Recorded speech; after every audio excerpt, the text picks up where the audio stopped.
Hey, what's up, guys? Un autre épisode. Ray Antonio, je suis votre host. Et mon prochain invité, Chat by Jay. Mais pour vous, petit cochon, vous le connaissez surtout sur Jay Chat. Aujourd'hui, on parle d'un entrepreneur dans l'industrie pour adultes. Est-ce que vous êtes prêts pour cet épisode? Ça, c'est vraiment mon introduction. Chat by Jay, what's up? Comment ça va? Très bien, merci de me recevoir. Merci d'être venu ici. On s'est connus dernièrement au Black Box. Donc, shout-out au Black Box qui fait juste des connexions. Nous permet de rencontrer tout plein de monde. Puis aussi, vraiment une grosse boîte de médias juste pour vous, guys. Si vous voulez shoot un démo, ça commence Black Box Media. Je commence à les plugger tôt maintenant, l'espace. Ouais, on est là pour faire les connexions, c'est bon là. On est là pour faire monter le business à Montréal, de manière générale dans les médias où les médias et les réseaux sociaux, c'est vraiment bon ce que vous faites ici aussi. Merci, donc, merci. Merci pour l'invitation, je suis vraiment honoré. Ça fait plaisir. Ben, toi aussi, tu sais, vraiment quelque chose que tu me disais, quelque chose qu'on a en commun. T'es marketing, je fais du marketing. Puis c'est super intéressant. Fait que je réfléchissais, tu sais, vraiment où est-ce qu'on s'en allait dans cette conversation. Puis, tu sais, je voulais, tu sais, vraiment, maintenant qu'on a eu un petit talk backstage, mais le marketing derrière, je trouve ça vraiment super fascinant. Parce que je pense que je vais pouvoir même apprendre une curiosité que je me demandais de qu'est-ce que tu as, mais à la fois, tu sais, je pense que d'autres personnes vont pouvoir écouter ça puis voir vraiment, il y a de la curiosité, puis en ce moment, là, comme l'économie est tough, la création de contenu pour adultes, apparemment, ça finit jamais. Non, peu importe le moment, ça fait très longtemps, depuis le début de l'art même, il y a du contenu pour adultes. Déjà, à l'époque de la préhistoire, ils dessinaient des femmes toutes nues sur les murs des grottes, là, et puis il y en a toujours eu, il y en aura toujours. On va dire de la porn ou des films pour adultes, il y en aura toujours. De la photo érotique, il y en aura toujours. Les hommes de caverne faisaient ça? Ouais, je sais qu'il y avait déjà, à l'époque, il y avait déjà pareil des statuettes de femmes avec des seins et des fesses à l'air, là, il y en avait déjà. Ouais, ça, j'ai déjà vu. Puis ça, c'était. Mais donc, ça veut dire qu'il y en aura toujours tant qu'il y aura de l'humanité, il y aura toujours de ça. L'érotisme est quelque chose de très important. L'homme et la femme ont un besoin de sexe qui est, on va dire, naturel. Et juste on va dire, la manière de consommer du sexe en dehors des relations sexuelles, il y en aura toujours. Que ce soit de l'érotisme, que ce soit des shows, que ce soit des spectacles. Dans les premiers films au cinéma, il y avait déjà assez rapidement de la porno. Dès que l'humain a pu faire des photos et dès que l'humain a pu faire des films, très rapidement, pareil, ils ont commencé. Qui a décidé, moi, je vais faire la porn. C'est ça, c'est très rapidement, c'est naturel. Dès qu'on nous. Connais-tu ce nom-là? Qui c'est? Je me rappelle plus, mais c'est quand même venu assez rapidement. Au début, ils ont déjà commencé juste avec deux personnes qui se frenchaient devant une caméra, et ça a fait un scandale pas possible. Parce que ça a toujours été aussi de mèche avec cette industrie-là. Le scandale fait partie parce que vu que c'est quelque chose d'assez qui reste tabou, mine de rien, que tout le monde consomme, mais qui reste tabou. Je sais pas pourquoi, mais on dirait que les Français auraient été genre parmi les premiers à faire ça. Ah, mais les Français, on est des coquins, c'est pour ça. Allez, non, mais même au niveau, j'ai eu l'occasion de pas mal voyager et de travailler à différentes places dans cette industrie-là. Les Français, on est réputés à l'international pour être bons là-dedans. Tu vas genre en Russie, dans les gars qui gèrent des clubs de danseuses en Russie, les Français sont connus pour gérer des clubs de danseuses en Russie. Les gestionnaires, c'est français. Tu vas en Asie, pareil, j'étais en Chine. Pareil, les Français, on est connus pour gérer des business liés à ça. Les Français, ils sont connus pour ça à l'international, là. C'est pour ça que je me dis, vraiment, tu me dis ça, là, puis on va rentrer un peu dans ton parcours, là, vraiment d'où tu viens. Mais dans ma tête, je suis comme chez les Français, là, je suis sûr qu'il y en a un qui s'est dit comme, oh, maintenant, je peux filmer, mais qu'est-ce que je vois? C'est ça. Et le vendre. C'est pas vraiment filmer ce que je vois, c'est aussi, on va dire, vendre ça à d'autres personnes. C'est réussir à faire une mise en scène assez attrayante visuellement pour vendre cette image-là à d'autres personnes. C'est vendre du rêve. Finalement, c'est juste le prolongement des réseaux sociaux aussi, ce qu'on est rendu maintenant avec Instagram. C'est tu mets ta vie en scène. Là, nous, on met notre sexe en scène, mais finalement, c'est la même chose.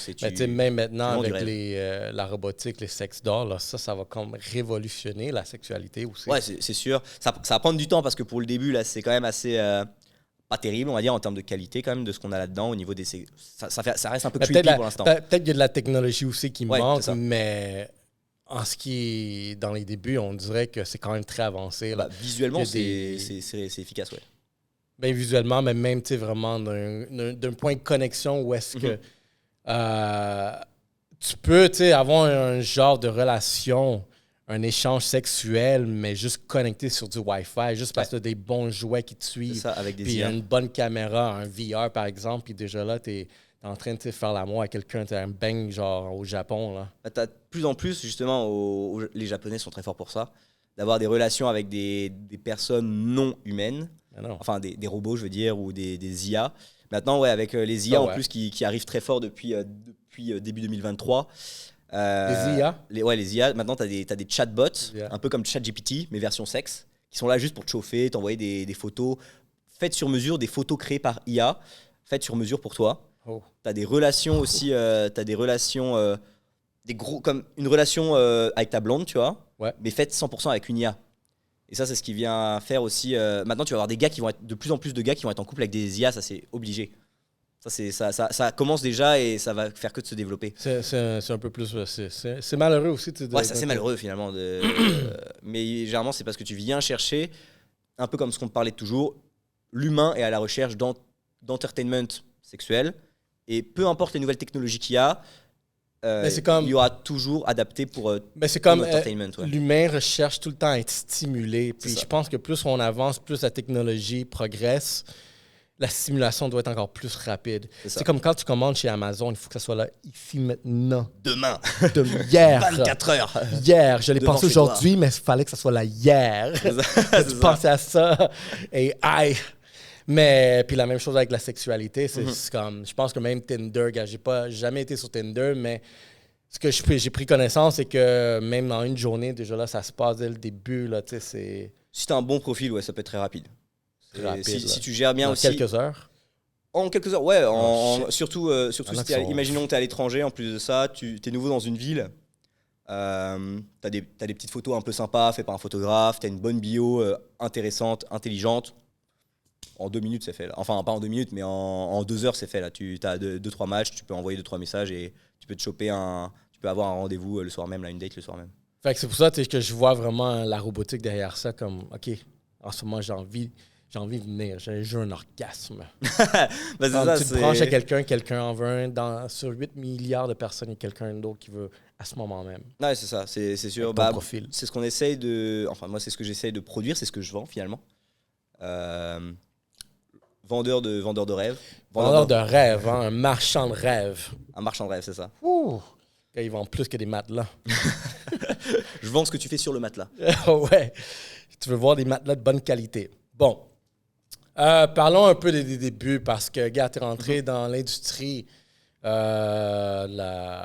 pour adultes quand même. À quel âge, tu me disais? À 18 Moi, j'ai ans? commencé là-dedans, ouais, c'est ça. J'étais intéressé par cette industrie-là très tôt. Dès mes 16-17 ans, je m'intéressais déjà à ça. Je regardais beaucoup de documentaires, beaucoup de... Documentaire ou porn? Non, documentaire, vraiment documentaire sur cette industrie-là, parce que ça m'a toujours intéressé. Depuis assez jeune.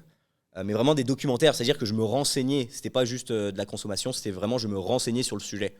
Je regardais justement les sites liés à l'industrie, les prix, les histoires, Mais même- les biopics des acteurs. OK, des mais affaires comme même ça. pour être intéressé à vraiment cette industrie-là, t'étais-tu quelqu'un aussi de très genre que ta sexualité était-tu déjà Moi, j'ai été très actif, genre jeune ou plutôt actif, ouais, quand même. Bah, pas trop jeune non Mais vous êtes plus, français aussi. mais quand j'ai commencé à être actif, ouais, j'ai commencé à être très actif. Ouais. en France, ça c'est- commence à quel âge? Primaire? L'âge moyen n'est pas si tôt que ça. L'âge moyen, il me semble qu'il est à 17 ans. Pour vrai? Ouais, quelque chose comme ça. Mais après, pareil, il y a être actif, on va dire, et faire plein de... Mais même curieux Ouais. aussi. Et après, parce, ça, être parce que, curieux, gars, en vouloir ce moment, chercher des... une nouvelle génération, même à 10 ans, tu as accès à de la porn immédiatement. Ouais. Fait que je peux peut-être faire une conclusion une hypothèse que les jeunes maintenant vont être plus sexuellement actifs très jeunes. Mais ça, pour moi, c'est pas forcément une bonne chose. Parce que Mais ça vraiment ça te pousse à faire des... Moi, encore une fois, même si je vends ça, je ne suis pas du tout pour comment dire, toucher le grand public avec ça ne m'intéresse pas. Moi, je vends un produit qui est destiné à un public majeur, point. Ok. Je suis pas du tout pour ouvrir ça, si c'est pour parler, si on en est Non, pour mais- parler plutôt de ce sujet-là. Mais tu sais, je dirais Ça, pas c'est- tu sais, à cibler Ouais. des enfants, mais Non, c'est sûr, pas cibler les enfants, pas du tout. Non, Non, parce que clairement pas. Non, moi je suis vraiment contre ça et justement je 100%. travaille pour développer les sécurités et faire en sorte que le jeune public n'ait pas accès, Ne pas n'ait pas accès à avoir- ce genre ok, de c'est bon. contenu-là. Ouais. OK, fait que quand tu as commencé à te renseigner sur ça, à 17 ans, à peu près 16 ans? Ouais, ça c'est assez tôt, genre à regarder justement des documentaires qui étaient même disponibles sur YouTube, tu vois, lire des biopics que j'ai acheté dans des libraires, tu vois, des biopics, juste pour apprendre plus sur comment marche ce business-là. Du coup, ça m'intéressait. Et après, à 18-19 ans, ouais, j'ai commencé à travailler là-dedans, au début plus en tant qu'amateur et juste plutôt comme à être présent sur des sets, des affaires comme ça, tu vois. Et après, petit à petit, je me suis de plus en plus impliqué dans cette industrie-là. L'industrie, on va dire, de l'industrie pour adultes de manière générale, que ce soit la porn, que ce soit les clubs d'entertainment pour adultes et différentes industries. C'est quand même étrange, tu sais, vraiment, après à 16 ans, je suis comme, ouais, moi, je vais être Non, pas à 16 ans, ça c'était après mes 18 c'est ans. après. 19 ans, 19 ans. 19 Mais ans, même là, à j'ai commencé à 19 ans, travailler là, là-dedans. comment? Parce que, gars, je trouve que c'est un peu rare, tu sais, vraiment, plus d'un homme. Parce que, oui, tu sais, je pense qu'il va y avoir beaucoup d'adolescents, Mhm. garçons, qu'ils vont être comme, ah ouais, imagine-toi si je réponds ça, je pourrais, tu sais, Ouais. fuck, genre régulièrement, là. Mais il y a le fantasme et il y a travailler pour que Mais ce le fantasme travailler, c'est une devienne. autre chose, C'est c'est ça. son emploi, là, c'est comme, C'est ça. il faut que tu sois... Il faut que tu... Est-ce que tu dois avoir certaines caractéristiques, tu sais, vraiment comme sexuelles, tu sais, OK, il faut que tu sois capable de bander. Alors, par rapport pour être acteur, oui, c'est sûr que tu as besoin de bonnes C'est quoi, capacités sexuelles. c'est quoi le rapport quand... Si tu dois envoyer ton CV pour voir comme, Ah. ouais, moi j'ai les qualifications. On va dire les qualifications pour être acteur. Je dis bien uniquement pour être acteur, parce que Acteur, si ok, c'est pour bon. être réalisateur ou pour, on va dire, manager ou pour d'autres choses, ça demande d'autres qualifications. Mais les qualifications pour être acteur, ça demande, c'est sûr, d'avoir un pénis d'une bonne taille. Fait que Y a- toi, y a- t'as une bonne taille, tu dis. Ouais, une taille correcte, une taille qui Taille permet de faire la correcte, job. satisfaisante. Ouais, une taille qui permet de faire la job, on va dire. OK. D'avoir une érection dure, qui dure longtemps, dure, on va dire, pas une bonne érection qui dure longtemps et que tu es capable de Veineuse. maîtriser sur le long terme, on va dire, que tu es capable de rester dur Ok, pendant longtemps ouais. aussi. Et c'est à peu près tout. Ça, et surtout le contrôle de son érection, c'est le plus important. Est-ce que tu dois avoir une éjaculation abondante? L'éjaculation, si juste un minimum qui est nécessaire, mais c'est pas non plus important d'avoir 3 litres non plus, là, on va dire. Mais si tu as déjà une éjaculation classique, ça suffit. Une bonne Classique. éjaculation classique, ça suffit. J'aime ça. On va dire ça tourne dans du 2-3 millilitres, là. C'est pas énorme, une éjaculation classique, là, ça fait du. Classique. C'est une cuillère à soupe. Damn. C'est comme aller dans un fast-food. Je vais prendre le classique. Un classique. C'est ça. Mais non, Bon.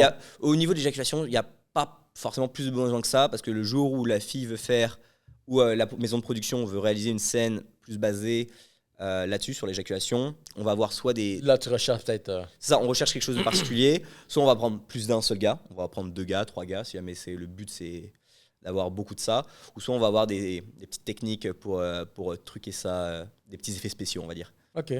Ah, ouais. Les effets spéciaux, ça existe. Ça reste du cinéma avant tout. Ça reste du cinéma et de la mise en scène avant tout. Fait que c'était quoi ta première scène? Moi, Ton premier genre contrat, là, où est-ce que t'étais comme, oh shit? mon premier je contrat, c'était à Prague, ça. C'était à Prague. Quand j'ai fait. Européen, hein, son cochon. Hein. Ah non, mais Prague, il faut savoir, c'est que Prague, c'est la deuxième ville au monde la plus développée au niveau de la porn. Ouais. La première, c'est Los Ouais, il y a Angeles. beaucoup de porn qui sort de... Ouais, ça. La République tchèque, c'est très République connu. tchèque, C'est la capitale européenne pour ça, Prague. C'est en République tchèque. Moi, j'avais accompagné une amie à moi parce qu'elle était une amie à moi qui était du coup danseuse et qui était aussi actrice pour Legal Porno, qui est une compagnie de porn là-bas. Et puis après, moi, on m'a appelé pour faire un casting. J'ai fait le casting et puis après, voilà, j'ai fait 2-3 petites affaires qui sont plus sur Internet maintenant parce que ça n'a pas été comment dire. C'est un tête qui sont retrouvables dans les néandres d'Internet. Mais après, c'est plutôt ici quand je suis arrivé à Montréal et que j'ai commencé à être acteur pour des productions OnlyFans que j'ai surtout commencé à me faire connaître. Au début avec des filles OnlyFans quand même assez connues du Québec. Mhm. Et par la suite, j'ai développé, on va dire, plus ma page personnelle. Et vu que j'avais déjà pas mal de connexions sur Montréal, ça a été quand même assez rapide d'avoir des contrats en tant qu'acteur, ouais.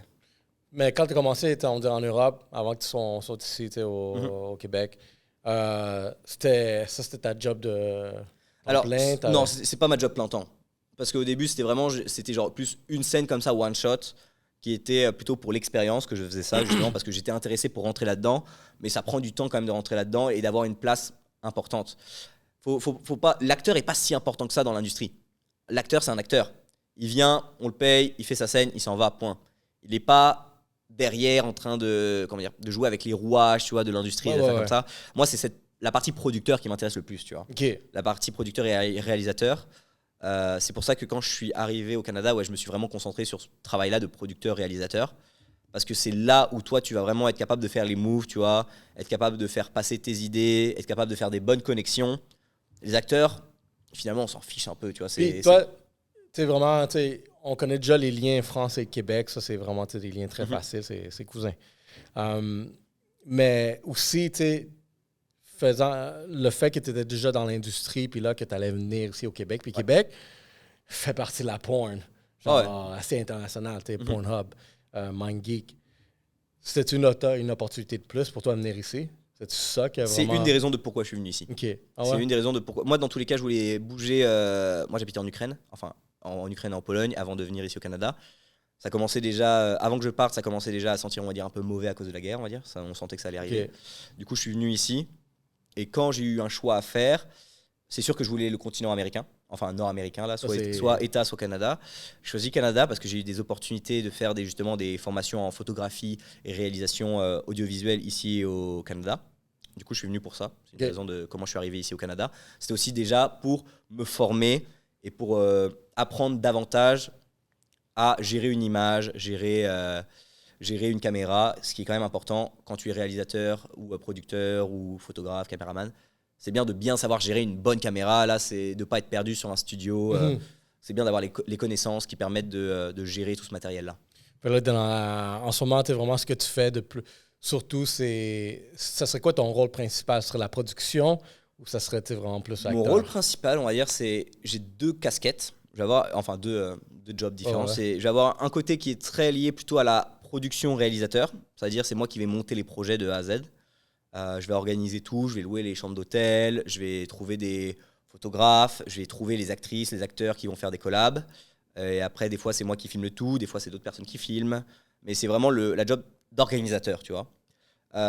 Mais c'est sûr que vu que j'ai commencé comme acteur, ça m'arrive souvent de jouer comme acteur et j'ai encore ma page OnlyFans personnelle qui tourne aussi en tant qu'acteur, sur laquelle j'ai des séries, sur laquelle j'ai différents projets comme ça où je suis mis en scène parce que je reste un acteur avant tout.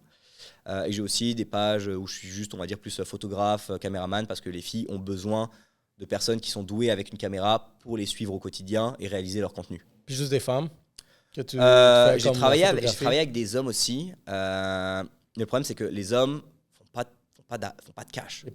Au Québec, en tout cas, les hommes présents sur OnlyFans font pas assez de cash pour que ce soit intéressant pour eux de prendre un manager, un producteur qui travaille avec eux. Justement, mais j'ai déjà travaillé. Après, je suis ami avec plein d'acteurs. J'en ai plein avec qui je travaille de manière régulière. Mais après, moi, j'ai quand même ça m'arrive de faire charger assez cher et c'est pas des prix qui sont disponibles pour quelqu'un, par exemple, qui fait juste ça on the side comme un hobby, tu vois. Ouais. Moi, je suis là pour travailler à 100% et travailler pareil avec du monde qui fait ça à 100%. Fait que c'est plus des femmes, évidemment. C'est ça. Donc, c'est bon. Puis, tu sais, admettons, t'as une grande clientèle en ce moment? Pas mal, ouais. J'ai pas mal de connexions sur Montréal. J'ai un bon catalogue disponible sur Montréal. Et là, je commence à l'ouvrir plus à l'international avec des filles de Miami, des filles de Las Vegas, pas mal de filles de Toronto et aussi quelques filles en Europe. Tu trouves-tu que maintenant, ton nom il commence à être plus présent dans l'industrie? Ça commence. Au début, ça a été dur de se faire... Tu commences à sentir vraiment que t'es une référence, là? Ça fait quand même... moi, ça fait 2 ans que je suis au Canada. Donc, ça a quand même été assez vite parce que si jamais tu dis, OK, en 2 ans, il a réussi de passer à 0 à ce qu'il est aujourd'hui, c'est pas mal. Mais moi, mon but, c'est vraiment grossir encore plus, là. Mais ça prend du temps. Ça prend du temps de faire grossir son nom dans l'industrie. Ça prend du temps, là, c'est ça. Tout prend du temps. C'est du branding, c'est du personal branding. C'est ça. Regarde, moi, ça fait 8 ans que j'ai ma compagnie de marketing. Puis tu vois vraiment, ça avance. Black Box, ça va faire 2 ans. Yellow Sea, ça fait 3 ans. Je trouve que toute chose vraiment va avoir cette escalade de chaque étape où est-ce que je vais me rendre. Fait que 2 ans, est-ce que c'est un gros marché ici? Tu vois-tu que vraiment c'est quand même un gros marché, ouais. Fait qu'il y a beaucoup d'opportunités. Il y a beaucoup d'opportunités parce que, après, les opportunités, c'est à toi de les créer.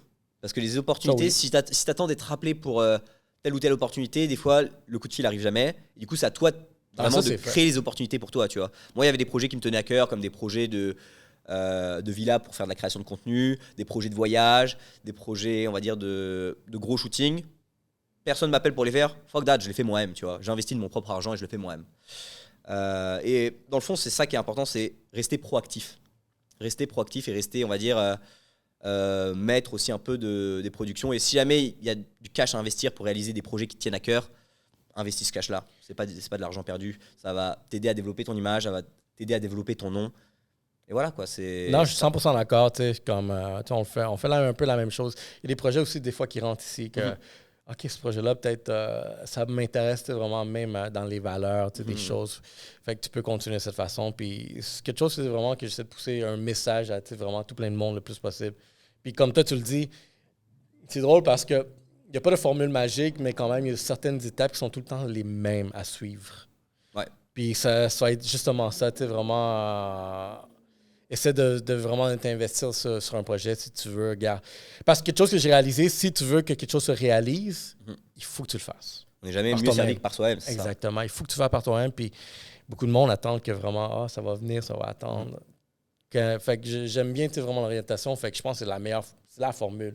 S'il n'y en a pas, ben, c'en est une. C'est ça. Mais du coup, c'est sûr que pour être capable de réaliser des gros projets, ça demande aussi certaines connexions, ça demande des fonds financiers, ça demande les compétences aussi de réaliser un projet. Le portfolio, exactement. Ça demande un portfolio, mais surtout, ça demande quelqu'un qui a les épaules et quelqu'un qui est capable de monter des projets. C'est pas tout le monde qui est capable, on va dire, de supporter la pression et l'anxiété que peut ramener de monter un gros projet, par exemple. C'est quoi jusqu'à là ton plus gros projet que tu as fait dans les 2 dernières années? J'en ai fait un en mars, là, qui s'appelait le Bad Girl Paradise, où j'ai ramené 7 influenceuses. Enfin, j'ai loué une villa en République dominicaine. J'ai ramené dans cette villa 7 influenceuses pour réaliser du contenu OnlyFans dans cette villa. Ouais. Puis ce projet-là, en estimation de revenus? De coût total, tu veux dire? Ah, mettons, ça a été quoi? C'est quoi les coûts, tu sais, vraiment, pour les que coûts tu considères comme pour un une beau? semaine, si jamais on prend Puis tout vraiment. en tout global toute la production, c'est-à-dire que tout ce que ça a coûté à tout le monde, que ce soit en termes de nourriture, les billets d'avion, le yacht, les activités, les transports, la sécurité, ouais. Même les femmes de ménage, les jardiniers, la tout ça, en production, tout. j'imagine aussi. On va dire, j'ai statué ça a coûté à peu près 21 000 $ pour une semaine. C'est not bad. Shit, moi, je m'attendais que tu me sortes un Non, en vrai, 150 c'est 000. ça, c'est pas pire. Mais après, encore une fois, j'ai eu des bonnes connexions qui m'ont permis d'avoir la villa un peu moins chère, qui m'a permis par la suite aussi, grâce à des connexions en République dominicaine, d'avoir un yacht un peu moins cher. Pareil, après, j'étais en train de négocier avec le chef pour avoir un peu moins C'est cher. quoi, une villa, 7 filles, C'est ça. une équipe de support. Ah non, l'équipe de support, c'est moi tout seul qui gérais tout sur place. Il supporte tout avec son long dick. Hein? Non, regarde, comme je suis comme, yo, ça c'est de la gestion, ce que je vois, je suis comme. Non, ça, c'est sûr, ça a été. J'ai pas beaucoup dormi pendant cette semaine-là. Non, j'en parce doute qu'il pas. se passait des trucs, même, il se passait des trucs de fou, même la nuit. Donc à 3h du matin, il fallait que je sois prêt à jumper. Tu sais, puis gars, je déconne, mais aussi, tu sais, nourriture, je suis comme, fuck. Il faut nourrir les 7 personnes, là. Ben justement. Puis les billets d'avion, c'est toi qui as tout. Les billets d'avion. Non, les filles payaient leurs billets d'avion. Ah, OK. Ouais. Là, les filles payaient quand même une partie aussi de. Mais admettons, OK, ouais. Si c'est toi qui payais si c'est toi qui payais tout pour tout, le billet d'avion, le transport, puis tout, ça remonte à combien, genre? Oh, si c'est moi qui payais tout. 30, 40? Ouais, c'est ça à peu près. Okay. J'ai pas vraiment calculé parce qu'il y en a certaines pour qui ça a coûté plus ou moins cher, mais ça remontait, on va dire, à peu près à 26, 27, quelque chose comme ça, 1000. Après là, c'est moins d'une semaine.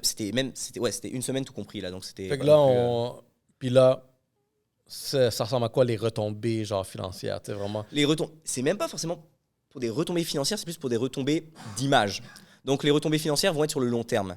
Ouais, ok, c'est bon. Fait que moi, ça me fait comme une carte d'affaires aussi, tu vois. C'est maintenant quand je démarche quand je rencontre des producteurs, que ce soit des producteurs de TV, des producteurs de projets, d'autres photographes, des caméramans ou d'autres acteurs, tu vois. Et que je leur montre, ok, qu'est-ce que tu fais? Moi, je leur montre ça comme vidéo, parce que j'ai réalisé une petite vidéo de ce voyage-là. Je leur montre ça, je fais, ok, moi j'ai fait ça. Là, ils voient la vidéo, ils font, ok, c'est toi qui as tout organisé, c'est toi qui as tout organisé. Ouais, c'est ça. C'est une bonne carte d'affaires finalement. Okay, le visuel te sert de carte d'affaires. Parce que je suis un peu dans le même bateau que toi, parce que nous autres aussi, on s'est investi dans un projet, puis il y a une valeur de qu'est-ce que je veux vendre de ce projet-là déjà. Fait que ce projet-là, quand tu vas montrer, quel type de contrat tu recherches? C'est-tu un contrat de 100 000? Oh non, 200 non, 000. on reste à Montréal. Pour l'instant, c'est des petits contrats quand même. Mais par exemple, j'en ai déjà eu parce que maintenant, il y a des filles il y a des filles de Montréal qui m'appellent pour réaliser des projets similaires pour elles. Et ça montre aussi mes capacités à gérer une équipe complète. Mhm. Donc maintenant, les filles m'appellent pour gérer leurs projets à elles. Il y a des filles qui veulent monter des projets de télé-réalité, enfin, ou des projets de reality show plutôt pour les réseaux sociaux, on va dire.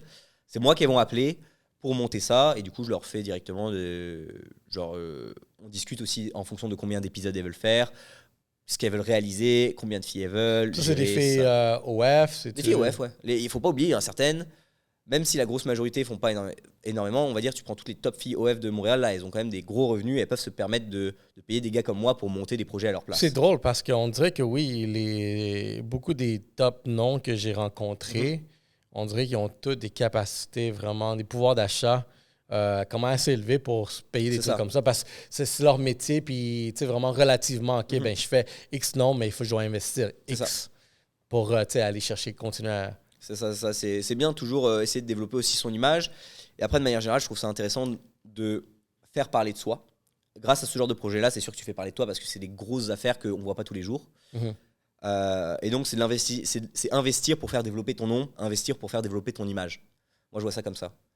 Et Comme par ça, la comme ça, suite, comme ça. grâce à cet investissement-là de base, de monter des gros projets comme ça, même si finalement, tu es un peu à perdre d'argent dessus au départ, ça va te ramener tellement de contrats intéressants, tu vois, ou de toucher du monde plus gros, tu vois, plus big.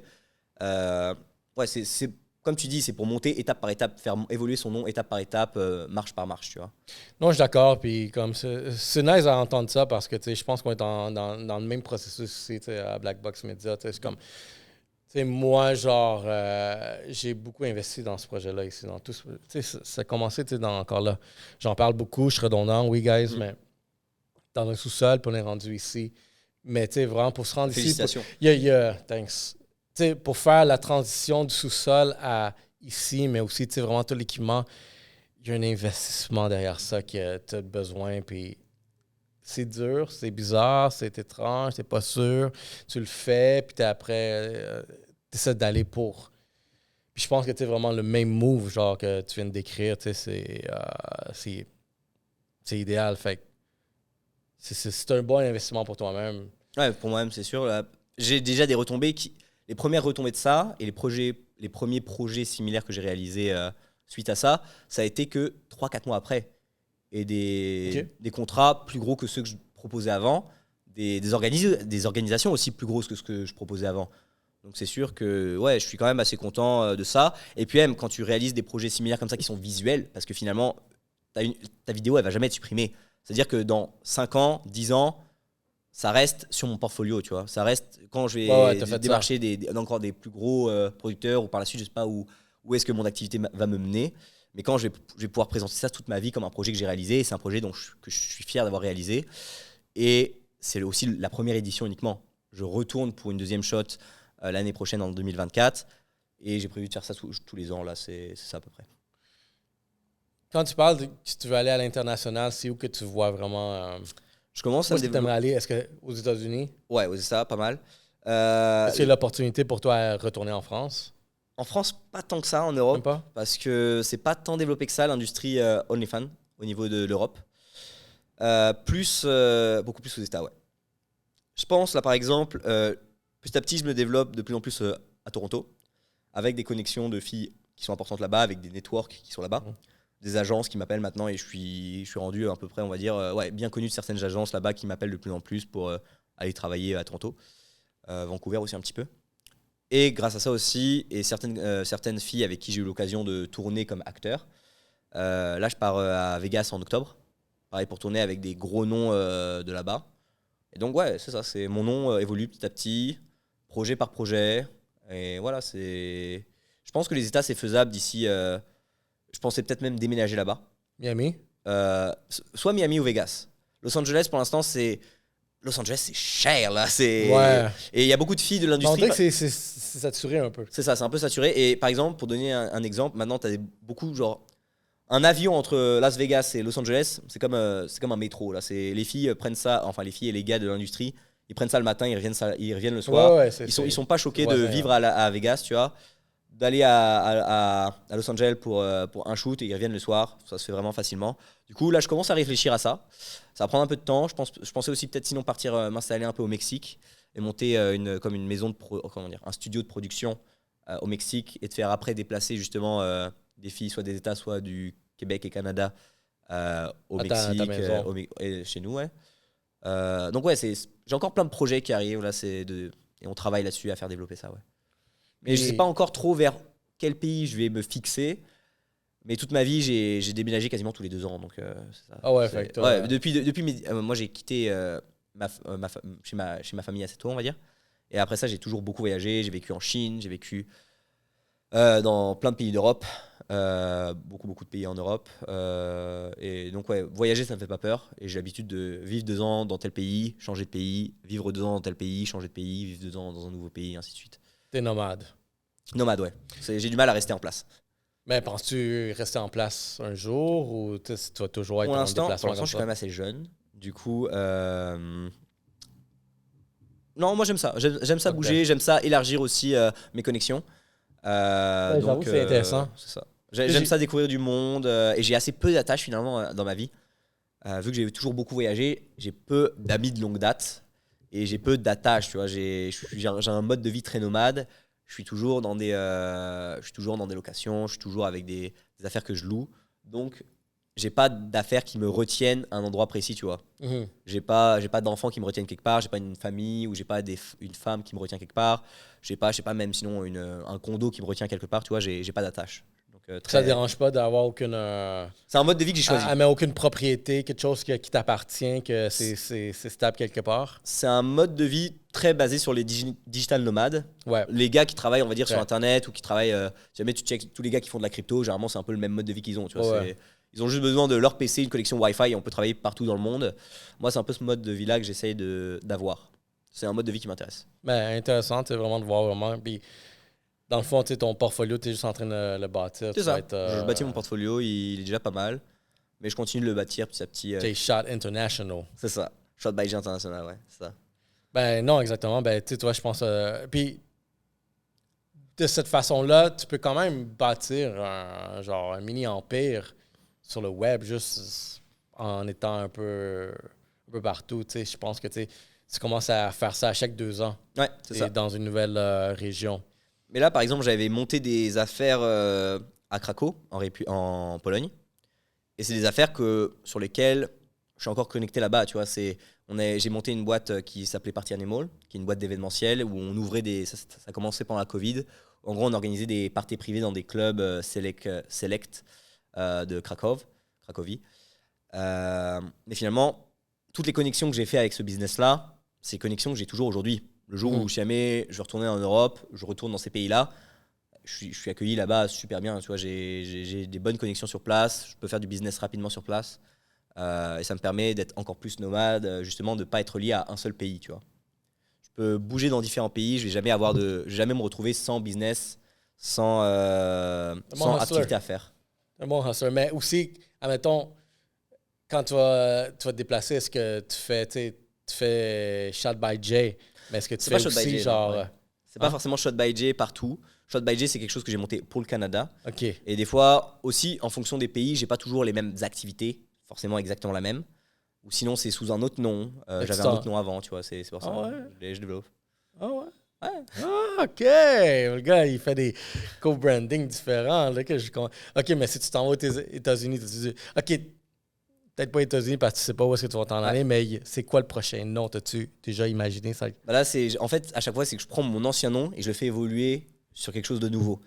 C'est ça. Mais ou sinon, pareil, c'est quand ça dépend si jamais je monte un business par moi-même ou si j'ai des partenaires pour ça. Des fois, je monte aussi des business avec des partenaires. Même ici à Montréal, je monte des business avec des partenaires. Mon nom, quand c'est des affaires ou quand c'est des projets que je monte avec d'autres personnes, je mets pas mon nom autant en avant. Je préfère laisser de la place pour tout le monde. Ouais. Mais tu penses pas que tu pourrais grandir plus internationalement si tu aurais tout le temps le même nom? Parce que ça va te sûrement, suivre, mais aussi... Ton personal branding va te suivre. Parce qu'après, c'est un peu bizarre. Tu sais, oui, admettons, tu vas ramasser un crowd. Ton nom, c'est Shot by Jay. Tu déménages. Là, pour les États, ça sera comme Shot by J aussi. Ouais. OK. Maintenant, c'est à peu près mon nom final.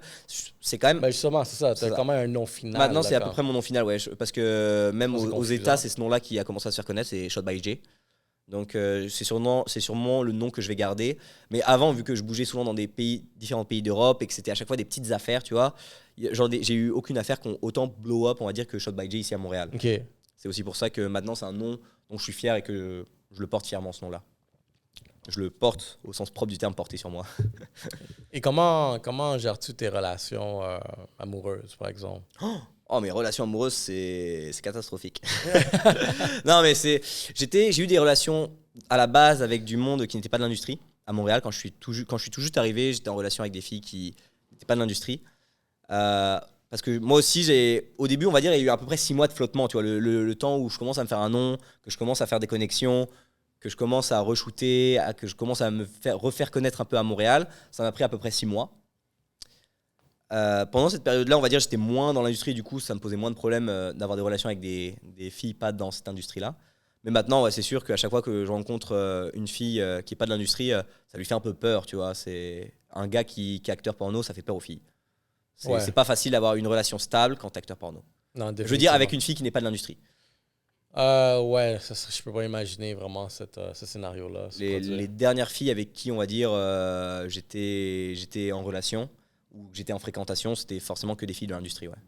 Mais tu connais Adam 22? Ouais, je connais bien, ouais. Ben, tu sais, justement, Adam puis Lina the Plug. Ouais, je vois très bien, ouais. Tu vois, cette relation-là, regarde, eux autres, là, ils l'ont montré là, qu'ils sont 100% Ouais, à mais l'aise. par exemple, Ça vois-tu dans une relation comme ça? Par exemple, cette relation-là, elle a fait beaucoup de débats. Mais moi, je comprends totalement. Genre, j'ai aucun problème avec ça. Pour moi, ça me semble normal. Puis je pense que c'est exactement il y a tout le temps, il va y avoir tout le temps quelqu'un qui va venir genre vraiment bouger les choses. Puis je questionne beaucoup, c'est quoi les tabous sont rendus où? Tu sais, je suis comme, c'est sûr qu'on est rendu dans une évolution aussi que c'est tellement genre ouvert à cause des médias sociaux premièrement.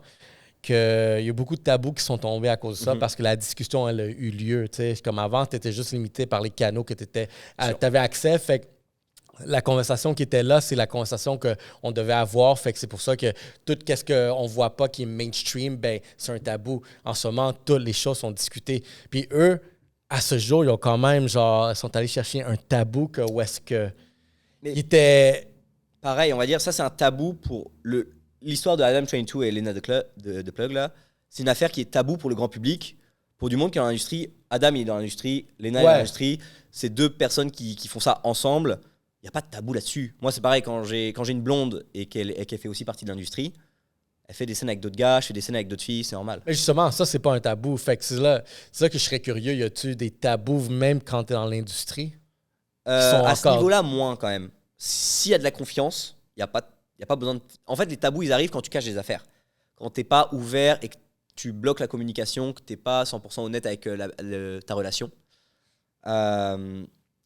Mais si tu es en relation et que tu es 100% ouvert, que tu sais que la personne fait cette activité-là, que tu es 100% ouvert là-dessus et que tu es 100% honnête aussi là-dessus et que tu vas tout dire à ton partenaire, pour moi, il n'y a pas de problème là.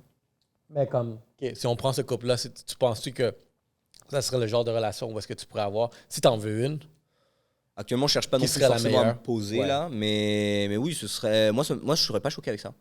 Parce que finalement, le move qu'il a fait, et il a tellement fait parler de lui, la scène s'est vendue en tabernacle. Ils ont fait du gros cash avec cette scène-là. Ouais, ils ont fait de l'argent. Ils ont fait du gros cash là, et finalement, ils sont mariés, donc 50-50, tu vois, tu vois ce que je veux dire. C'est super payant pour Lena et pour Adam, cette affaire-là, finalement.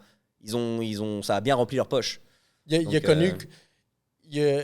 a reconnu comment utiliser les médias sociaux, utiliser vraiment la controverse pour faire de l'argent. Les autres sont là pour faire de l'argent. Et après, Adam, c'est un gars intelligent, quand même. Ça fait longtemps, même avec No Jumper et tout, à l'époque, tu vois, le podcast No Jumper. Ah, ben, gars, tu vois, je pense que c'est ça le tabou aussi qui. Ben, même, tu me diras, mais je pense que le tabou, il était comme, oui, c'est une chose qu'ils ont fait, mais qu'est-ce que ça représente pour l'enfant? Ouais. Après, encore une fois, ça c'est. Les enfants, faut quand même les protéger des affaires pour adultes, on va dire. Quand tu as un enfant et que tu fais partie de l'industrie, c'est à toi d'éduquer ton enfant à être capable de prendre ces informations-là en compte, tu vois, à l'âge qu'il le faut, pas trop jeune aussi. Mais si jamais c'est bien expliqué, que tu expliques que c'est un travail, que maman fait un travail, que papa fait un travail, tu peux leur cacher, tu n'es pas obligé de tout leur dire et d'utiliser des mots crus ou des mots graves, tu vois, des mots importants. Mais tu peux expliquer, juste faire comprendre que c'est du travail. Mais ça, c'est, on va dire, imaginons ton papa, il est même acteur classique, tu vois. Il faut expliquer à ton enfant pourquoi papa, il est payé pour passer à la télé, tu vois. Ça peut être difficile à expliquer à un enfant.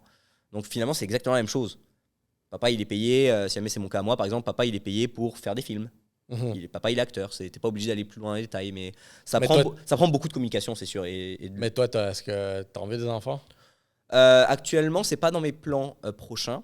Actuellement, je suis vraiment, on va dire, Mais au moment où je dans suis un développé avenir, mon peu affaire. importe, vraiment dans... Sur le long terme, ouais. J'ai Ok.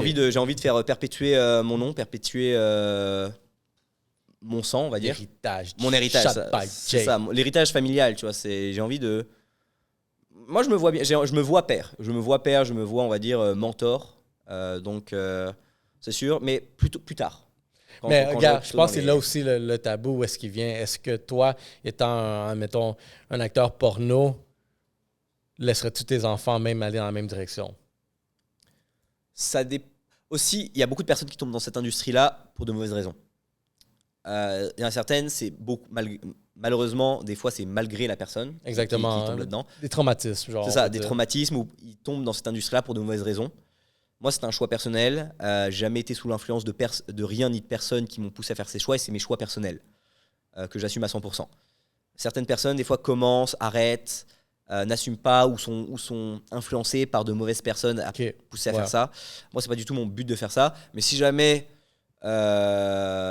mon fils, par exemple, a envie de faire ça, ou ma fille a envie de partir faire quelque chose comme ça, et qu'elle est majeure, que je vois qu'elle est bien entourée, qu'elle a de bons partenariats, enfin, je veux dire qu'elle travaille avec du monde sérieux, je serai encore plus là d'ailleurs pour la protéger, tu vois, parce que je vais moi-même connaître la game, tu vois, je vais moi-même connaître l'industrie et je vais être capable de reconnaître ça c'est de la merde, ça c'est pas du monde sérieux, ça c'est du monde sérieux, ça c'est du monde bienveillant et ouais, ça c'est Mais favoriser le monde qui travaille correctement, ok. quoi. Puis toi, genre, dans tes ambitions, c'est de bâtir un empire, comme tu as dit exactement, Sur le faire long, continuer le nom. ouais, c'est sûr, c'est sûr. Mais pour bâtir un empire, ça va me demander de créer des projets de plus en plus gros. C'est là Euh, que tu vas aller. ouais, c'est là où je m'en vais. Moi, c'est ça, je passe d'un projet à un petit projet, un projet un peu plus gros, un projet un peu plus gros, un projet un peu Mais plus toi, à gros. 50 Ça. ans, c'est... À 50 ans, est-ce que je serai encore dans cette industrie-là? Je ne sais pas. Ok. Je ne sais pas si j'aurai encore les Ok, capacités même pas. physiques de faire ça. Mais tu sais, même, ok, peut-être t'es plus acteur, mais Ouais, producteur, t'es réalisateur. producteur. Moi, toute ma vie, je me vois travailler dans cette industrie-là parce que c'est quelque chose qui me plaît et je me vois dans cette industrie-là depuis très longtemps. Mais ça se trouve, imaginons, je possède un club plus tard. Je Mhm. possède une maison de production. Je possède un magazine. Mais t'es Imaginons toujours dans une affaire comme ça. l'industrie. Mais toujours Tu dans penses l'industrie. impliqué dans l'industrie, Je juste pense, ouais. vraiment un nouveau rôle. Mais j'ai toujours travaillé là-dedans, plus ou moins. Donc, pour l'instant, c'est pas quelque chose que je me vois quitter. Ou peut-être même, j'ai plein d'idées aussi de business à lancer ou que je travaille déjà. Par exemple, je travaille aussi sur du merch, par exemple. Je travaille sur de l'événementiel. Je travaille sur du conseil, du consulting. Donc, ça, c'est être vraiment très ouvert. Euh, donc, je sais pas trop où l'avenir va m'amener. Et imaginons, j'ai une de mes affaires qui blow up là. C'est sûr que je vais me concentrer sur cette affaire-là. Parce que moi, si je fais ça avant tout, c'est pour le business. C'est pour le business et pour le cash. Donc, c'est sûr que. Mais je vois qu'un jour, c'est moi en tant que réalisateur ou moi en tant que photographe qui explose tout, niveau cash, je vais me concentrer là-dessus à 100%. Ouais. Ok, ça va être vraiment Mais c'est sûr que ce sera toujours lié à l'industrie, je pense. Fait que tu peux bâtir une richesse, puis tes investissements vont avoir un lien par rapport à ça. C'est ça. Tu vas pas te dire comme, OK, j'allais investir dans un restaurant, quelque chose comme ça. Là. Restaurant, j'y ai Un jamais restaurant vraiment pour pensé, adultes. mais. Tout le monde tout nu. Hooters version adulte. Adulte. C'est ça. Pourquoi pas en vrai? Mais je fais déjà un peu d'événementiel avec certains clubs. Ça pourrait s'appeler vêtements optionnels. C'est ça. Par exemple, pour des clubs de danseuses ou des clubs. Ouais, par exemple, pour des clubs de danseuses, t'as des grosses maisons de production de LA ou Vegas. Ils ont des clubs de danseuses avec qui ils sont affiliés. Et tu te rends compte finalement, c'est le même producteur qui possède la boîte de production et le club. C'est la même chose à Montréal. Je ne vais pas citer de nom, mais pareil, tu as des gars qui sont producteurs et qui sont producteurs de porn qui possèdent certains clubs. Donc c'est souvent lié, ces deux industries-là. Donc, ouais, pourquoi pas. Pourquoi pas me développer encore plus dans d'autres business et posséder des affaires différentes. Moi, je suis ouvert à ça. J'ai toujours été très ouvert sur mes activités, dans le sens où je fais un peu de tout à droite à gauche, tu vois. J'aime bien être un homme couteau suisse qui est capable de tout faire. C'est quelque chose de très important pour moi et c'est quelque chose que j'aime être polyvalent. J'aime avoir la main sur tout ce que je fais, sur mon image, sur la réalisation, sur le marketing, la communication derrière les scènes. J'aime faire tout ça. J'aime être homme couteau suisse du début à la fin. Parlons un peu de personal branding. Toi, tu es un gars là, qui est toujours en train de vraiment voir vraiment des choses qui peuvent se développer, se différencier. Puis moi, comme gars marketeur, je pense que c'est la meilleure chose qu'une entreprise, ça va être important de pouvoir se démarquer. Ouais. Parle-moi, montre-moi. Je veux voir vraiment ton personal branding. Bah, c'est sûr, là, au niveau du personal branding, c'est plutôt lié au niveau de Shot by Jay. Ta stack. Ouais, Ta ça. stack, ta stack. Est-ce que tu peux m'apporter la liasse, s'il te plaît?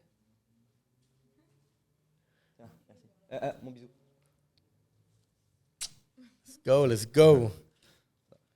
Tiens, Il y a une stack ici, là. Ça, c'est les billets Shot by Jay. Ça, c'est ma carte d'affaires. Tiens, je t'en donne plein. Hop. Ah, tiens, oui, tu peux. Ah, OK. Regardez. Fait que vous êtes dans le club. C'est ça c'est pour les événements, par exemple. Au début, les gens utilisent des vrais dollars US. Maintenant, de plus en plus, dans les clubs, ça utilise des faux billets comme ça. Pareil, pour les filles avec qui je travaille, elles portent... pour les filles avec qui je travaille, elles portent des petites bobettes. Yes. Pour les filles avec qui je travaille, elles portent des petites bobettes comme ça. C'est bon branding. C'est ça. Donc pareil, quand par exemple j'organise des soirées en club ou quoi, et que là tu vois les filles montent sur le stage et que le gars du club n'était pas prévu, mais que toutes les filles du stage elles portent toutes une bobette Shot by Jay, les gars sont oh shit, ça se passe. Et ça te permet justement comme ça de faire grossir ton nom mais ça prend du coup l'aide des modèles aussi évidemment. Mais est-ce que Shot by Jay, tu veux que ça devienne une marque comme mettons un genre de branding, un style de Brazer? Ouais, pourquoi pas. Moi, c'est aussi de ça que je me suis inspiré, tu vois. Brazer, ils ont leur collection de merch. OnlyFans, ils ont leur collection de merch. Pornhub, ils ont leur collection de merch. Du coup, je me suis dit, je vais faire ma collection de merch. Y en a-tu une qui t'inspire? Ben, OK, tu as dit Brazer, c'est celle-là qui t'a inspiré à le faire, là. Y en a-tu d'autres? Mais sinon, niveau... Parce j'en ai vu, tu sais, il y en a une couple qu'on peut reconnaître où est-ce que... ils ont des concepts genre taxi. Ouais, c'est ça. Ben, moi, j'ai un concept. Un concept? Moi, j'ai un concept, c'est avec ma série, par exemple, personnelle, qui s'appelle le Pink Phone, où justement, j'ai fait faire fabriquer un téléphone vintage rose avec, pareil, brandé Shot by Jay, qui est du coup rose, le Pink Phone. Ça, c'est inspiré de mes origines françaises, parce qu'en France, on utilise le téléphone rose qui était dans les années 80, un peu le début de la porno, où les gars, ils appelaient avec le Minitel. Minitel. C'est ça. Ils appelaient des filles avec le Minitel. Maintenant, du coup, moi, j'ai appelé ça le Pink Phone. Et c'est une série, à date, il y a 15 épisodes déjà qui sont disponibles. Yep. Il y en a encore plein qui arrivent. Et chaque épisode est avec une fille différente. Et les filles appellent le Pink Phone. Et avec le Pink Phone, elles appellent Shot by Jay pour venir faire du contenu. Oh, OK. Donc, c'est créatif. Ça, c'est ma série. Pareil, là, je ne l'ai pas sur moi, mais j'ai aussi du branding spécial pour ça. Pour les filles, j'ai des kits spéciaux pour le Pink Phone. Pour moi-même, j'ai des t-shirts. Et pour les hommes, j'ai des t-shirts Pink Phone. J'ai des accessoires qui sont liés avec le Pink Phone, des petits stickers, des petites affaires comme ça. J'aime bien avoir plein de petits merch comme ça, même si pour l'instant, c'est pas disponible pour le grand public parce que j'ai pas eu forcément de demande du grand public pour acheter ce genre de merch-là. Mais pareil, c'est le début. Donc peut-être sur le long terme, plus tard, dans 1-2 ans, quand mon nom aura bien plus pop, tu vois, le monde voudra peut-être porter des t-shirts Shot by Jay, tu vois. J'aimerais bien ça. Moi, je trouve ça le fun. Mes amis aiment déjà porter on va dire mes amis ou les gens de l'industrie trouvent ça le fun de porter des vêtements Shot by Jay. Parce qu'en plus, ça, j'ai bien travaillé le logo, j'essaie aussi d'avoir des bonnes productions, c'est-à-dire des affaires de bonne qualité. Donc ça fait du merch que tu aimes porter, tu vois. C'est pas juste un t-shirt Ratchet où tu as fait une impression en vite fait pour un événement et au bout de 2 jours, le t-shirt il est scrap. Là, j'essaie de faire des produits de qualité. Tu peux mettre tes meilleures scènes. Tu peux mettre genre un t-shirt avec tes meilleures scènes. C'est ça. Là, par exemple, j'ai un t-shirt spécial avec le logo du Pink Phone, dans plusieurs coloris, mais tout ça, c'est en développement. Pareil, ça, finalement, c'est aussi un moyen de faire de la communication. Parce que même si c'est pas une grosse collection de vêtements qui est vendue à des centaines et des centaines et des centaines de t-shirts, quand j'arrive dans une place avec mes t-shirts, avec mon propre branding par exemple, les gens me reconnaissent grâce à ça. Pareil, quand il y a d'autres filles ou des filles avec qui je travaille qui portent mon branding, les gens se rappellent de moi grâce à ça. C'est un moyen de communication, tu vois, de développer mon nom et de faire que mon logo soit visible partout. Mais tu sais quoi, drôlement, pourquoi je sais pas pourquoi je chantais dans ma tête, tu as dit Pink Phone, je suis comme. C'est super intuitif, puis je me dis, quand moi, je suis allé dans la même direction avec Gil aussi. Tu prends un élément et tu mets une couleur. C'est ça. On dirait que. Ah oui, Yel aussi. C'est ça. Comme je te dis, ça crée un branding assez spécial parce que le monde, à un moment donné, ils connaissent pas, mais ils reconnaissent le branding. C'est quelque chose d'assez. Après, moi, j'ai fait des études en communication, marketing et sociologie. C'est pour que les gens se rappellent de quelque chose facilement, il faut des éléments forts. Une couleur, un objet, téléphone rose. Pareil, pour la série, toutes les filles elles portent des déshabillés roses. Moi, je serais dans un t-shirt Pink Phone. Hein? Je serais dans un t-shirt Pink Phone. Ah, j'aurais dû en ramener. J'aurais dû. J'aurais pu en ramener, j'en ai plusieurs. Prochaine fois. C'est ça, next time. Avant que tu quittes aux États-Unis. Non, mais je vais rester sur Montréal là, pour l'instant un peu quand même. J'ai des affaires à faire ici. Il aime ça, Montréal. Ah non, mais Montréal est une ville très sympa quand même. Montréal est une ville très sympathique. Il y a beaucoup de choses qui sont en train de se développer dans la porn, dans l'industrie de la porn à Montréal. Il y a des grosses productions qui commencent à arriver. C'est très actif. Il y a beaucoup de filles, il y a beaucoup de gars qui travaillent là-dedans. Donc c'est quand même une ville intéressante qui bouge et qui est en développement actuellement. Okay. Si après être parti de Pologne, j'étais arrivé directement aux États, à Vegas par exemple, je ne sais pas si j'aurais eu la même simplicité à développer mon nom. Parce que là, ici à Montréal, je suis arrivé au bon moment aussi. Ah. C'est aussi une histoire de timing, tu vois. Je suis arrivé pile poil quand les filles OF commençaient à faire des projets. Et je suis arrivé et je proposais des projets à ce moment-là. Donc je suis monté en même temps que toute l'industrie OF à Montréal. Et donc je suis rentré dans le grand 8 à ce moment-là, tu vois. Ok, donc, je suis arrivé au bon moment. C'est aussi important, tu vois. Yeah, moi, je trouve que ton marketing est nice, ton branding, tu sais vraiment comment tu bouges les choses. Shout by Jay. Super intéressant la conversation. Merci. J'en ai appris beaucoup. J'en ai appris sur l'industrie. Je trouve que c'était super avancé, vraiment, qu'est-ce que le content ici que tu lis, que tu donnes. Puis même un contenu de plus que je me disais peut-être qu'il pourrait être essentiel à ce que tu fais, parce que déjà, tu fais le contenu pour le divertissement, mais le contenu même pour l'éducation, pour la formation des choses. Je commence à en faire un petit peu. C'est les projets que j'ai qui vont arriver, ça plutôt en 2024. Mais je commence à filmer, justement pareil sur OnlyFans, parce que OnlyFans ça reste une plateforme payante que tu payes pour rentrer dessus. Parce que j'ai beaucoup de gars qui me demandent sur comment ça marche pour avoir un meilleur contrôle de son érection, avoir un meilleur contrôle de son corps, comment se comporter dans l'industrie, quels sont tes plans de business, quels sont les bons conseils à avoir dans le marketing. Je commence à peut-être penser faire des vidéos, pas de forme. J'aime pas le mot formation parce que tu as eu tellement de gars qui font des formations. Du coaching, tu vois, du coaching ou du consulting, j'en fais déjà un peu. Mais comment faire des vidéos où j'explique mes techniques personnelles, où j'explique aussi mon point de vue personnel sur la communication, mon point de vue personnel sur le marketing, mon point de vue personnel sur l'industrie, pour aider les personnes qui commencent là-dedans. Je pense que c'est sûr qu'il y aurait du public intéressé pour ça. Un public très niche, ça c'est sûr. Mais ouais, du public quand même, intéressé par ça. Bon, avant de finir, dernière question. Ouais, dis-moi. Conseil. Ça doit être tous les hommes ici. C'est quoi une de ces techniques pour retenir une éjaculation? Pour retenir l'éjaculation? Ouais. Là, on va dire ça va prendre un bon contrôle du muscle PC. Et pour ça...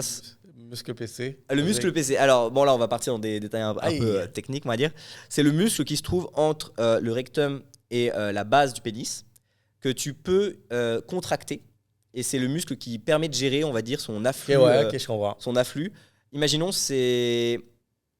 comment tu contrôles? Pour les gars qui nous regardent et pour qu'ils sachent à peu près savoir de quel muscle on parle, c'est quand, imaginons tu es en érection, c'est le muscle que tu peux t'amuser à contracter pour faire bouger ton pénis de haut en bas. Ok. Par exemple, c'est un muscle, c'est ce muscle-là. Il faut réussir à prendre conscience où il est dans son corps, ce muscle-là, et le faire travailler comme n'importe quel muscle. Comme quand tu fais du workout, tu vois. C'est-à-dire que tu fais une petite séance de 15 minutes où tu te concentres sur toi, tu essaies de trouver dans ton corps comment actionner ce muscle-là, et tu le fais se compresser longtemps et relâcher. Compresser longtemps très fort, se relâcher. Et comme ça va te permettre de contrôler ce muscle-là Et c'est ce muscle-là qui permet justement de couper, et enfin d'aider, on va dire, à l'érection et de couper l'éjaculation un peu trop rapide. Par exemple, moi, quand je suis dans une scène, que je sens que ça va venir un peu trop vite, je fais attends, petite pause, hop, je me tiens debout, je concentre, je fais une petite pause, je concentre ce muscle-là, c'est ça. Je concentre ce muscle-là à fond, et après, hop, c'est reparti, je suis prêt et reparti pour tourner 20 minutes de plus. Même juste comme ça? Ouais. Bah, ça prend de l'entraînement, Ouais, ça prend de l'entraînement. Moi, c'est ça m'a pris. Tu fais genre du yoga on appelle ça du sextao. Sextao. C'est ça, sextao. Sur Internet, il y a pas mal d'affaires en anglais. Il n'y en a pas en français actuellement. Tu vois, on commence ici. Donne un sneak peek de sextao en français. C'est ça. Bah là, ça endetté par exemple. Mais c'est réussir à contrôler ces afflux sanguins et pareil, ces énergies sexuelles dans son corps pour avoir une meilleure performance sexuelle de manière générale. Pareil, il y a certaines positions qui vont t'aider à avoir une meilleure érection. Il y a certaines positions qui vont t'aider à avoir une meilleure érection ou ne pas avoir d'éjaculation en fonction des positions. C'est subjectif, les positions? Bah, un corps humain, c'est quand même pas mal la même chose chez tout le monde, on va dire.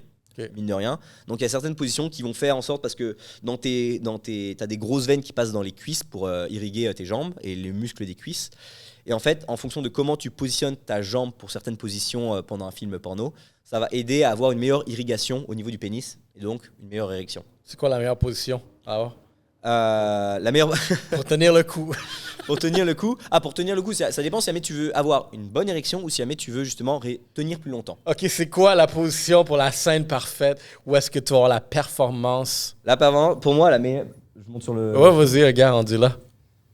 Là, c'est avec une jambe comme ça, on va dire, et que tu es comme ça ici avec le bassin un peu tourné. Ça va. Et aussi, c'est une position qui est. Alors, c'est pas forcément la meilleure. On va prendre plutôt comme ça. C'est un peu plus important parce que comme ça, tu vas permettre aussi d'avoir un bon angle. Comme ça, tu vas permettre aussi d'avoir un bon angle de pénétration visible pour la caméra. Okay. Généralement, c'est aussi pour ça qu'on a des positions un peu particulières. C'est avec une jambe comme ça levée. Tu as une cuisse qui est levée comme ça, pile poil, à peu près en perpendiculaire avec la zone pelvienne. Et c'est pas mal. On va commencer à pratiquer ça, les hommes. Généralement, c'est ça. Jamais. Ça, on dirait une position. Par exemple, mauvaise technique, c'est jamais. Pour une position doggy style, ça c'est petit conseil. Pour une position doggy style, jamais être les deux genoux posés. T'as un genou posé et un pied posé sur le lit. Tout le temps en mode genre guerrier, là, t'es en train de. C'est ça, c'est exactement ça. Mais jamais les deux genoux posés. Toujours un genou posé sur le lit, imaginons, et un pied posé sur le lit. On dirait que ce serait genre la position où est-ce que tu viens d'attaquer un ours, il est par terre, puis genre juste de fierté. C'est un peu ça, mais c'est par exemple, des bonnes positions qui permet à la fois pour l'acteur un bon contrôle de son érection, un bon contrôle de son éjaculation et aussi de permettre à la caméra un bon angle de vue sur la pénétration parce que finalement c'est quand même ça, on est là pour filmer la pénétration et un acte sexuel, donc c'est quand même important d'avoir des bons angles pour bien filmer, c'est ça. Boum, ça c'était Sextao par Shot by Jay. C'est ça, et là c'est une petite capsule. Ça c'est un sneak peek, guys, sneak peek. Allez voir le Patreon, t'en as-tu un? Non, le OF. OF. Mais vu que c'est éducatif, Patreon. Éducatif. Mais je suis en train de réfléchir sûrement si jamais je fais quelque chose de juste éducatif. Je ferais ça sur une autre plateforme à part, ou un OnlyFans spécial pour ça. T'arranges le mic un peu? Arrange le mic un peu. Oh, sorry. Mais ça va là le mic? Non, c'est chill. Mais non, regarde, moi je pense que tu sais ça. Juste ça, je pense que ça serait très vendeur là. Ce que tu viens de dire, si ça on dirait que ça va devenir un clip. Mais j'ai l'impression qu'aussi le monde général manque d'éducation sexuelle. Ah oui, ça oui. C'est quelque chose qui est très important dans la vie, moi je trouve. Et pourtant c'est pareil, que ce soit déjà même sur des choses toutes simples, sur les MST par exemple, les IST, les infections. Ouais. Je me rends compte qu'il y a beaucoup de jeunes qui ont pas de connaissances et qui ne savent pas, ou qui ont de fausses idées par rapport à ça, qui sont des rumeurs et qui n'ont pas de vraies connaissances sur ces sujets-là. C'est des sujets importants. Même sur les sujets de contraception pour les femmes ou pour les hommes, tout ça, pour moi, c'est des sujets qui sont très importants et que plein de femmes, même de l'industrie, ne sont pas tout le temps au courant sur les affaires de contraception, sur les affaires de maladies. Mais moi, je trouve que c'est quand même des sujets importants dans ta vie, tu vois. Mais il faut pas faire d'erreur là-dessus. Il faut, puis j'imagine que c'est quand même. Parce qu'en ce moment, les personnes, les jeunes vont être éduqués sur les médias sociaux, puis aussi c'est à l'école, mais après, il y a plus d'informations qui rentrent dans les médias sociaux. Tu l'apprends peut-être plus jeune aussi, mais aussi, vu que tu l'apprends plus jeune, tu es plus curieux, plus jeune aussi à la fois. Je pense pas que c'est pas une affaire d'être jeune, mais c'est plutôt même, on va dire, je me rends compte qu'il y a plein de personnes, même de 18-19 ans, tu vois, ils ont des fausses idées sur la contraception, comme la technique du retrait, qui est une idée Technique aussi. du retrait. Comme par exemple, imaginons tu n'as pas de condo avec ta blonde. Ah ouais, le Et tu pull-out dis- game. Hein? Pull-out game. C'est ça, le pull-out. Et comme ça, elle n'a pas d'enfant, parce que tu t'es retiré avant. Non, ça c'est idiot. Il y a ce qu'on appelle le liquide préséminal qui peut arriver Ouais. dans la fille à l'avance. Mais il y a plein de petites affaires comme Ça, ça. c'est une erreur d'amateur, là. Ouais, non, mais justement, Puis tu l'apprends avec un enfant. il y a beaucoup d'amateurs, on va dire, dans ce cas-là. Ouais, Et- il y a beaucoup d'amateurs. Mais pour moi, c'est pareil sur les MST, tu vois. Il y a certaines personnes qui pensent que oh, c'est bon, je me suis lavé avant, ou oh, comment dire. Ouais, ça, j'ai fait je vais passer une wipe à la fin, du coup, c'est bon, c'est correct, je vais pas avoir de maladie. Non, les maladies, c'est sérieux, là. Les maladies, c'est sérieux, là, guys. C'est invisible. Et ça, je dis ça pour les gars et pour les filles, hein, c'est des deux côtés. Mais ouais, ça, c'est. J'ai l'impression que le monde, de manière générale, manque d'éducation sexuelle. Regarde, moi, je pense que globalement, on pourrait dire le monde manque d'éducation, Ouais. point final. Global, c'est sûr. Genre, globalement, il en manque. Fait que, tu sais, je pense que, tu sais, vraiment prendre vraiment côté éducatif, ça serait une bonne approche même pour monter le brand. Là, parce que là, tu sais, non seulement, oui, tu es dans un domaine où est-ce que tout le monde va regarder ça d'un œil comme, OK, t'es pas professionnel parce que tu fais ça. Je suis comme, non, je gagne ma vie. Mais tu as un côté éducatif où est-ce que, tu sais, je veux emmener quelque chose de J'ai pensé plus. faire des cours de ça, des cours un peu aussi quand même comiques quand même, pour pas que ce soit trop plate à Non, regarder là. exactement. Puis ça, c'est bon. Là, aussi, tu fais ça comique, là. Mais j'y pensais C'est le sketch. avec justement, ou pareil, faire venir des intervenantes ou d'autres filles, tu vois, pour en parler aussi, tu vois. Parce que c'est bien de parler de la santé sexuelle masculine, mais c'est aussi important de parler de la santé sexuelle féminine. Donc ouais, j'y pensais à ça, mais là je suis concentré sur d'autres projets actuellement.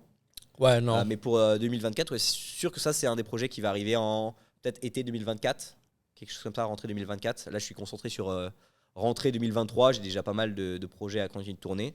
Et ouais, pour plus tard, c'est sûr que je vais finir par faire quelque chose comme ça parce que, petite chose intéressante à savoir, une des premières jobs que j'ai fait dans ma vie, c'était prof. Oh, c'est un éducateur. J'étais prof j'étais prof en plus ça pour des ados. Comment dire, pour des ados défavorisés de certaines régions. Ça c'était en République tchèque justement. Et donc le côté pédagogique, c'est quelque chose que j'ai et que j'aime développer. J'aime apprendre des choses aux gens. Et donc je pense que c'est sûr que c'est le genre de contenu que je vais proposer par la suite. Sûrement. Nice. Shabbat Jay, ça fait un plaisir de t'avoir. Moi de même. Super nice, guys. pour l'invitation. Je pense que vous avez appris quelque chose. Ça a été super fascinant. Vraiment rentrer vraiment dans tout ce qui est le monde de l'industrie pour adultes, mais d'une façon bien vulgarisée. J'ai appris des choses super intéressantes. Tu m'as éduqué aussi vraiment sur peut-être comment l'industrie a été assez travaillée, puis le côté vraiment conseil. Je trouve que c'est super cool. Super cool que tu fais ça. Gars, je suis content que tu es venu. Merci pour l'invitation, Et Ryan. encore une fois, man, il y a aussi Podcast Guys. Allez voir le site. Bye.